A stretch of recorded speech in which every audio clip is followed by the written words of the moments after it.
क्या आपने कभी नोटिस किया है, आज इंडिया में हर दूसरी लड़की कोरियन ड्रामा देखती है। हर दूसरे कैफे में रैम्यून बिक रहा होता है और कॉलेज फेस्टिवल्स में कोरियन गानों पर ग्रुप डांस हो रहे होते हैं। बिना कोरिया गए ही हम कोरियन लाइफ जीने लगे हैं। चलने का अंदाज, बोलने का तरीका और यहाँ तक कि खाने की पसंद तक बदल गई है। पर क्या आपने कभी सोचा है कि ये सब अचानक से कैसे हुआ?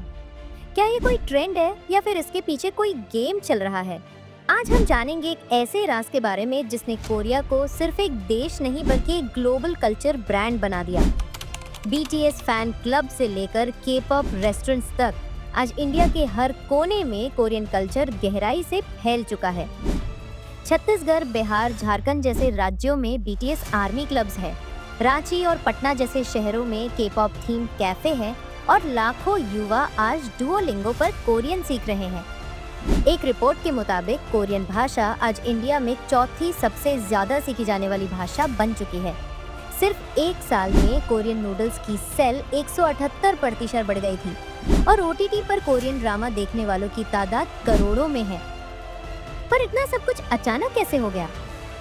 जो चीज बाहर से ट्रेंड लगती है, असल में वो साउथ कोरियन सरकार की प्लानिंग का हिस्सा है। इस प्लान को कहते हैं हालयू स्ट्रेटजी, यानी द कोरियन वेव। एक ऐसी रणनीति जिसमें संस्कृति को इकोनॉमी बनाने का जरिया बनाया गया। जहां दुनिया के बाकी देश इंफ्रास्ट्रक्चर या टेक्नोलॉजी को बढ़ावा देते हैं, वहीं कोरिया ने अपने म्यूजिक, भाषा और डांस को अपना सबसे बड़ा सॉफ्ट पावर बना लिया। आज अगर आपको इंग्लिश सीखनी हो तो हजारों रुपए खर्च करने पड़ते हैं, लेकिन कोरियन सीखनी हो, कोरिया की सरकार खुद इंडिया में फ्री लैंग्वेज ट्रेनिंग सेंटर्स चला रही है, जैसे king Sejong institute. Patna, Imphal, बरसात जैसे छोटे शहरों में भी सेंटर खोले गए हैं। ऑनलाइन कोर्स भी बिल्कुल फ्री हैं। क्यों? क्योंकि ये सिर्फ भाषा नहीं सिखा रहे, सोच बदल रहे हैं। 2011 से कोरियन सरकार इंडिया में हर साल ऑल इंडिया के-पॉप कॉन्टेस्ट आयोजित करती है। अहमदाबाद से लेकर भोपाल और लखनऊ तक देश के 11 शहरों में टैलेंट हंट होता है। हजारों युवा भाग लेते हैं। जिन्हें सेलेक्ट किया जाता है उन्हें दिल्ली बुलाया जाता है, जहां उन्हें खुद कोरियन पॉप स्टार्स ट्रेनिंग देते हैं। फिर फाइनल विनर्स को कोरिया ले जाया जाता है। क्या आप सोच सकते हैं, एक विदेशी सरकार इंडिया में ये सब फ्री में क्यों कर रही है? कोरियन सरकार ने बाकायदा एक मिनिस्ट्री बनाई है, पॉपुलर कल्चर इंडस्ट्री डिवीजन, जो कोरियन कंपनियों को सब्सिडी देती है, टैक्स माफ करती है और उन्हें कहती है, जाओ पूरी दुनिया में कोरियन कल्चर फैलाओ। हर साल 4,500 करोड़ रुपए से ज्यादा सिर्फ इस काम में खर्च होते हैं। कोरियन सरकार ने अपने म्यूजिक और फिल्म इंडस्ट्री को वर्टिकली इंटीग्रेट कर दिया है। अब स्क्रिप्ट लिखना, शूट करना, एडिट करना, रिलीज करना सब एक ही कंपनी करती है।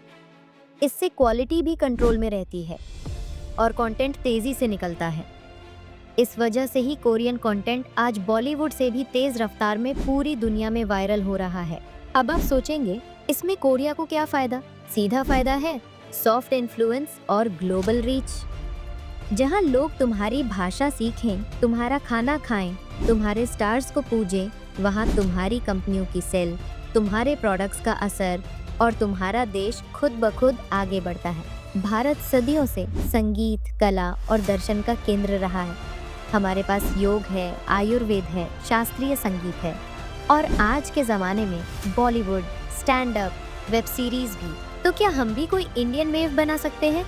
क्या हम भी अपनी संस्कृति को दुनिया भर में इसी तरह फैला सकते हैं?